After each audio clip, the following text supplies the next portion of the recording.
हम जाएंगे और इस्लामाबाद जाएंगे, और ये पेशावर का मजमा ही अकेले अगर चला जाए और कोई पीछे न रह जाए तो उनके लिए तो ये भी काफ़ी है। सोख पाता के खोबाना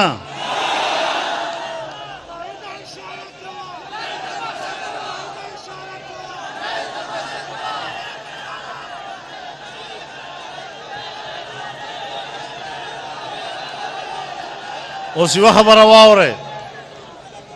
युवा खबर वावरे दाता पोस मुंग न खलक कई चक्कला बजू नन यौम सियाह दा अगा त्यारो रजदा, ये वो काला दिन है, वो सियाह दिन है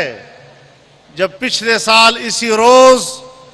कौम के वोट पे डाका डाला गया था, कौम का वोट चोरी किया गया था। आज पेशावर से लेकर पूरे मुल्क के तूल अर्ज में हर जिली हेडक्वार्टर पर अवाम सड़कों पर हैं और वो इस हुकूमत को याद दिलाते हैं कि तुम पिछले साल की 25 जुलाई को चोरी के साथ इक़्तिदार पे आए थे। हमने कल भी इसको तस्लीम नहीं किया था, हम आज भी तस्लीम नहीं करते।